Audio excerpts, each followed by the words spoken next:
Karena kajian saya bukan untuk mencemooh orang.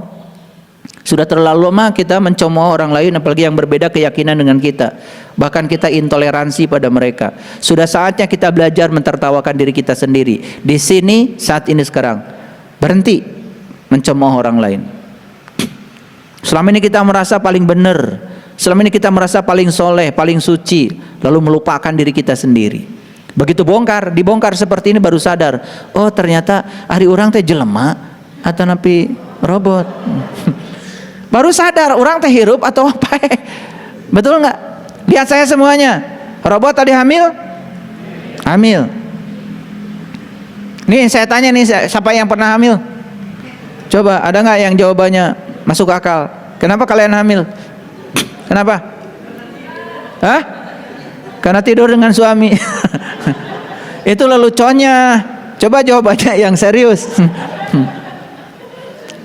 Kalian itu hamil karena sedang diajarin oleh semesta untuk merasakan hamil, itu aja.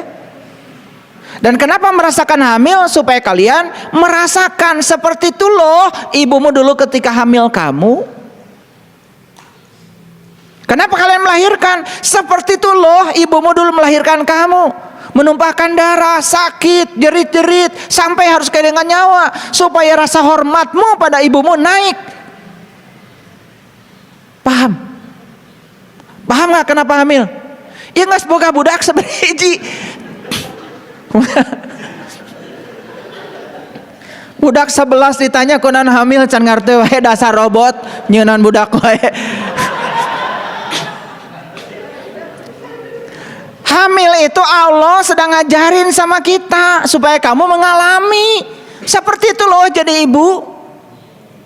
Begitu saya punya anak, saya langsung sadar, oh seperti ini ayah saya dulu ya ketika saya lahir ke dunia. Iya. Malam-malam harus bangun, malam-malam ganti popok, malam-malam. Kan tidak mungkin seluruhnya diserahkan sama istri kita. Istri saya ada di sini. Saya dari kecil ya mandikan anak, suapin anak dari kecil. Zamannya di bedong, pinteran saya bedongnya pada istri saya. Ini mumpung ada. Kalau saya kalau ngomong gini harus istri saya. Kalau nggak ada berarti saya bohong. Tanya nanti setelah ini bener apa enggak gitu. Iya. Di situ ada perasaan, oh seperti ini ayah saya dulu. Jadi sebetulnya yang diajarkan semesta ini adalah pengalaman. Itu aja nggak lebih. Bukan karena kalian dewasa dititipin ini, titipin. Iraha cek Allah. Wing macan pernah ngomong gitu kemana? GR cenah cek Allah. Jadi itu semua sebetulnya cara semesta mengajarin kita. Nah, kalau kita robot, hamil, melahirkan, punya anak, gitu aja, terus aja mekanistis, tidak ada kesadaran, tidak ada yang tumbuh pada diri kita. Sekarang pertanyaan saya, mati apa hidup? Mati. Kalau dia itu bukan robot, harusnya bertanya, kenapa saya tercipta? Kenapa saya tercipta seperti ini? Kenapa saya tercipta jadi manusia? Kenapa saya tidak tercipta menjadi kuda, menjadi monyet, menjadi itu? Harusnya bertanya itu. Untuk apa saya tercipta jadi manusia? Apa tugas saya di sini? Apa hidup itu? Untuk apa saya hidup di sini? Kenapa di dunia bukan di planet lain? Sok nanya gitu Tara. Dasar robot. Robot itu tidak pernah bertanya begitu. Makanya tidak ada jawaban yang mengalir dari semesta kepada kita, karena kita nggak pernah tanya. Coba kalau menyampaikan pertanyaan gitu, akan mengalir jawaban-jawaban itu. Itu yang akan membuat kita mendewasa. Sehingga hidup ini menjadi indah, menjadi mengasihkan. Dulu kita masih kecil diajarkan orang tua kita, nah hidup itu susah dan penuh perjuangan.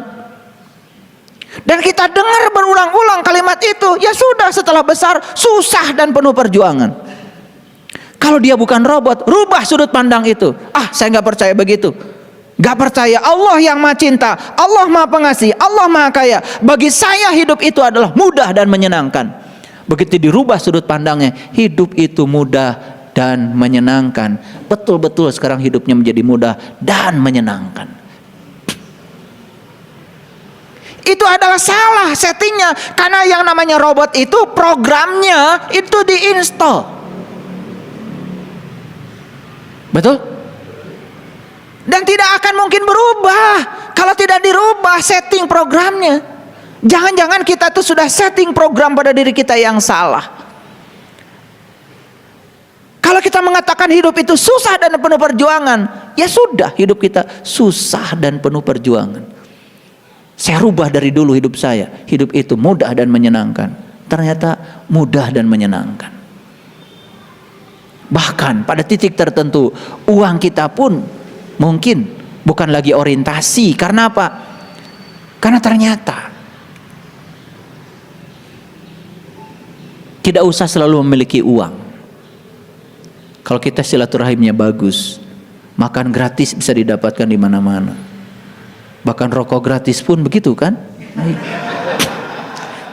Asal mau salaman aja sama yang suka ngerokok, dapat.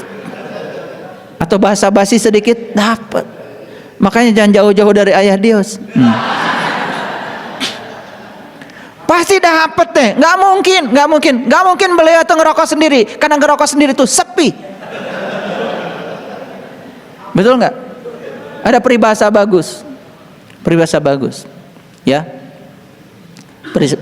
Peribahasa ini bagus sekali, ya. Jadi makan seadanya. Kalau bersama-sama makannya, kan tetap seadanya. Betul nggak? Betul apa tidak? Itu peribahasa itu bagus. Iya, makan seadanya, asal bersama-sama, tetap aja seadanya. Nah, tapi ada peribahasa yang bagus lagi. Makan seadanya kalau bersama-sama terasa nikmat. Bohong. Itu orang malas. Makanya realistik, sikap realistik itu dekat dengan pesimistik. Ini nggak tahu kalian ngerti nggak kuliah saya ini. Sikap realistik itu dekat dengan sikap pesimistik. Contoh, ini realistik. Kalian saya ajak, bulan depan kita ke bulan depan kita ke Gunung Bromo ya. Kalian berpikirnya realistik, hanya mengukur. Begitu saya bilang ongkosnya berapa? 6 juta satu orang naik pesawat. Mikir nih. Kalau yang realistik, dia akan berpikir 6 juta dari sisi dia. Tapi yang optimistik, dia akan berpikir 6 juta dari sisi Allah. Dia cuma mengatakan, yes, saya pasti berangkat. Tidak berpikir dengan realistik dia. Nah, kalau dia berpikir realistik dia akan dekat dengan pesimistik. Keluarnya apa? Uang dari mana segitu? Makan aja susah. Tuh realistik. Realistik dekat dengan pesimistik. Nah, tapi kalau orang yang optimistik, dia tidak begitu. Saya pasti dikasih rezeki sama Allah. Di samping terus berupaya dari pertama yang dicantumkan di dalam pikirannya, di main programnya, saya akan punya uang sebesar itu pada saatnya. Gitu. Dan pada saatnya pasti punya uang. Percaya deh sama saya. Makanya jangan suka sok-sok realistik. Karena itu dekat dengan pesimistik. Makanya tadi pagi saya ngetik tangan saya ingin bicara sama Anda tentang mimpi besar.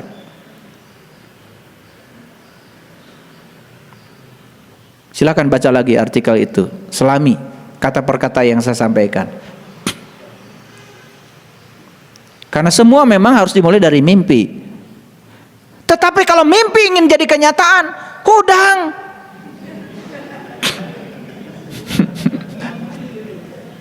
Paham ya? Kalau mimpi ingin jadi kenyataan, bangun.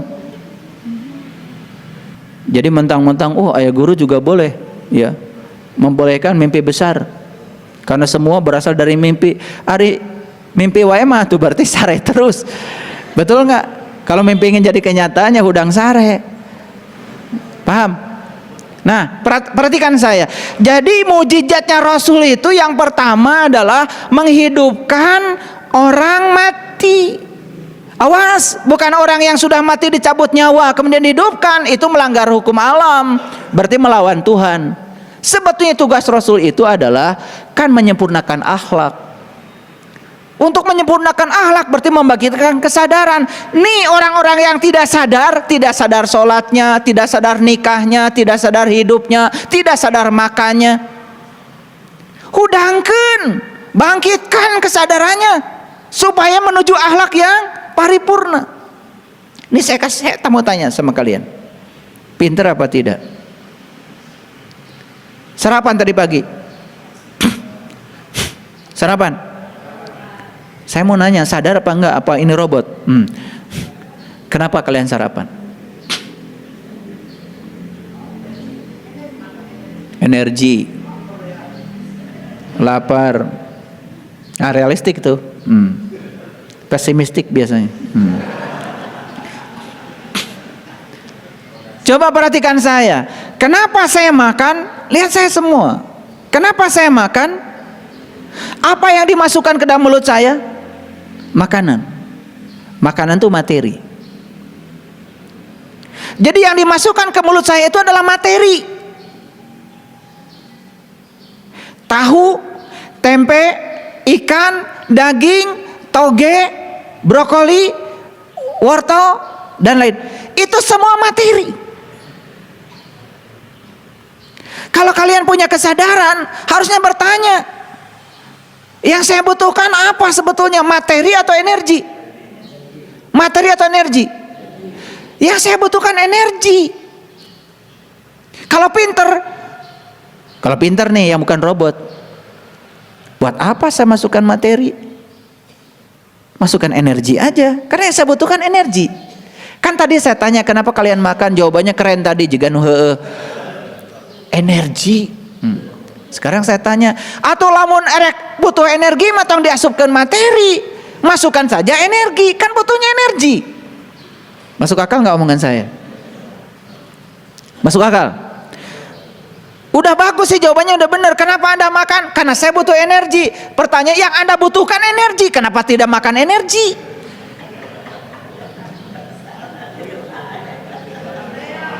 Iya mah butuh energi, makan gehu, cilok, cireng. Ini ngerti gak saya bicara? Ini bicara kesadaran. Apakah saya ini hidup atau mati? Jangan-jangan makan pun hanya rutinitas, robot lagi. Coba perhatikan saya. Nah, saya butuh energi, yes. Energi itu tersimpan di mana? Di materi. Energi tersimpan di gehu, tersimpan di wortel, tersimpan di kubis, tersimpan di sup, tersimpan di bakar ikan. Di situ tuh ada energi. Yang kita butuhkan, yes, energi. Tetapi energi itu tersimpan di materi. Jadi sebetulnya tetap saja yang harus dimasukkan ke tubuh saya adalah materi. Kata Einstein, E sama dengan mc kuadrat. E itu energi, M itu adalah massa, materi. C kuadrat, kecepatan saya dikuadratkan. Kalau saya ngasih pelatihan guru, itu apa Bapak Ibu? Energi. Bagus. M, materi. M itu makan.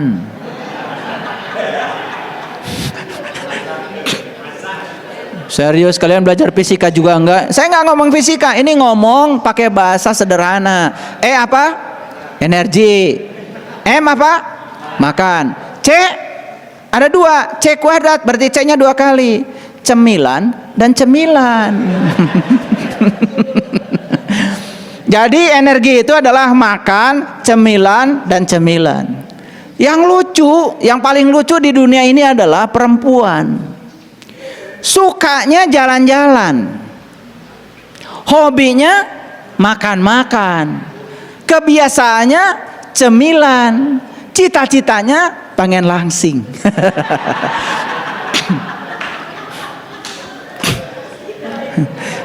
Lucu apa tidak? Lucu. Baik, kita teruskan lagi.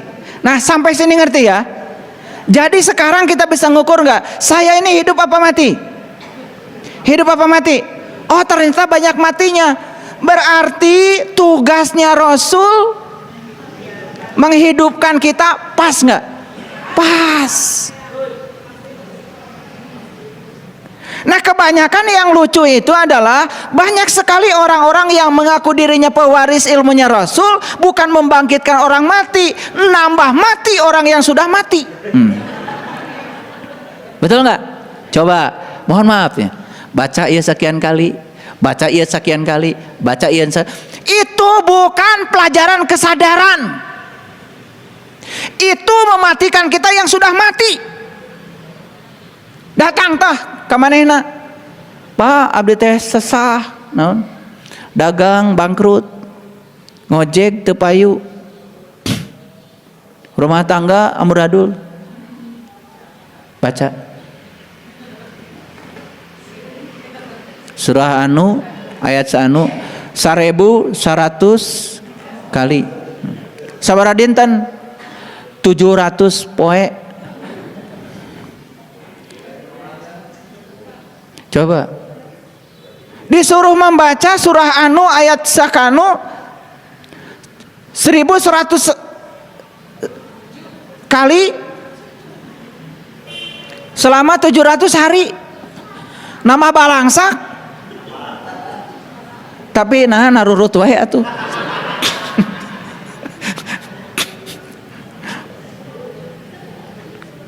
Dasar robot dititah maca gitu ge daek wae. Oke, nah pertanyaannya, kenapa hari ini kita masih mati? Ada tugas kedua. Tugas keduanya apa? Menyembuhkan penyakit kulit. Karena hari ini kita masih menderita penyakit kulit, penyakit luar.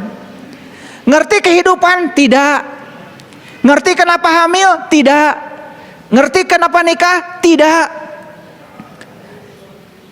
Kenapa diciptakan jadi manusia? Gak ngerti.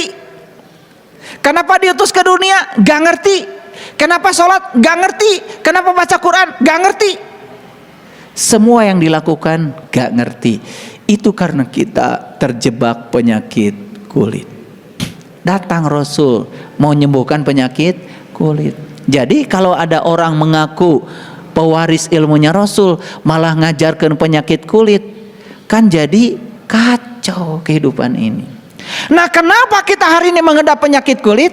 Satu penyakitnya, karena hari ini kita masih buta.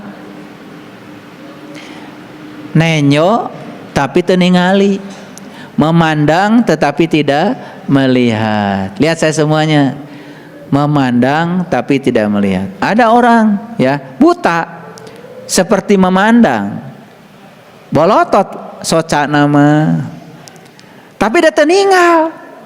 Itu namanya memandang tetapi tidak melihat. Nu disebut lolong bonconong teh eta. Nah, gara-gara dia itu memandang tapi tidak melihat, berikutnya dia tertipu oleh penglihatannya sendiri. Akibatnya dia membuat kesimpulan berdasarkan kulitnya saja. Dan kesimpulan yang berbasis kulit itu selalu negatif. Karena apa? Kebenaran itu tersembunyi dalam hakikat. Dan semua kenampakan yang kita saksikan itu bisa jadi itu adalah kepalsuan. Nah, itulah pentingnya kita menyembuhkan 3 penyakit. 1 penyakit buta, 2 penyakit kulit, 3 penyakit kematian. Kalau kita bisa menyembuhkan 3-tiganya, berarti kita ini sudah mengikuti tugasnya para Rasul. Berarti kita sudah ketiban mukjizatnya Rasul. Itulah syafaat. Jadi syafaat itu iraha ayeuna di dieu. Ayeuna di dieu. Semoga para sahabat semua hari ini sembuh penyakit butanya, sembuh penyakit kulitnya, ya, tidak jadi robot lagi. Betul? Iya. Jadi penyakit kulit itu tahu? Coba lihat, orang punya penyakit kulit, misalnya kulitnya banyak boroknya, banyak nanahnya, menular gak? Menular. Menjijikan gak? Nah, jadi penyakit kulit itu selalu menjijikan. Dan kalau kita dekat dengan orang yang penyakit kulit, pasti kita takut kan? Takut ketular. Hati-hati ya, di dunia ini banyak yang beragama cuman kulitnya saja. Cirinya apa? Cirinya merasa paling benar dan orang lain semuanya salah. Lalu menghalalkan darah orang lain yang berbeda keyakinan dengan dia, padahal dia nggak ngerti esensi dari agama. Dan ngertinya cuman bungkusnya saja. Betul? Pernah beli lotek? Lotek? Enak nggak lotek? Orang Sunda mah hebat. Walaupun lotek enak, namanya tetap aja lotek, tidak pernah jadi high tech.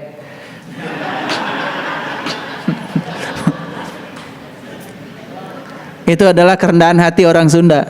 Tetap sampai sekarang lotek walaupun enak. Nah, poin saya kalau beli lotek pasti ada bungkusnya. Betul? Ini jangan meremehkan bungkus, karena kalau nggak dibungkus kan jijik. Betul nggak? Tetapi nasibnya bungkus itu cuman dihargai pada saat isinya masih ada. Kalau isinya sudah nggak ada, tidak dihargai lagi. Itu bungkus lotek tidak akan pernah disimpan di lemari es. Pasti pindah tempat dari lemari es ke tempat sampah. Mulai datang kecoa, berit, belatung, itu. Nah sama. Nih ada bungkus nih tubuh kita. Bungkus ini ada harganya kalau masih ada isinya. Kalau isinya sudah tidak ada, ini bungkus nggak dihargain lagi, dimakan belatung, sama seperti bungkus lotek. Nah, mumpung kita ini punya bungkus sekaligus juga punya isi, ayo deh bungkus itu digunakan untuk meneliti isi. Jangan tertipu oleh bungkus, karena belum tentu luarnya itu adalah kongguan, isinya siapa tahu ranginang. Kan kue lebaran begitu, betul nggak? Nah, kalau datang ke rumah saya, ya, luarnya kongguan, insya Allah dalamnya kongguan. Tapi kalau datang ke kampung-kampung, hati-hati ya. Luarnya sih kongguan, isinya bisa jadi kiripik, ya, ranginang, betul? Iya, itu makanan kampung biasanya. Itu beda, ya, isi dengan bungkus dengan isi kadang-kadang juga suka beda, betul nggak? Nah, oleh karena itu supaya tidak tertipu oleh kulit, maka kalian harus punya penglihatan yang melampaui penglihatan materi. Itulah yang disebut dengan penglihatan kolbu. Syukur kalau sudah bisa dapat itu. Insya Allah para sahabat yang sudah terbuka mata kolbunya akan sedikit demi sedikit bebas dari penyakit kulit. Berikutnya, tidak mati lagi. Hidup menjadi indah karena sudah bisa merasakan nikmatnya, indahnya kehidupan. Keren bukan?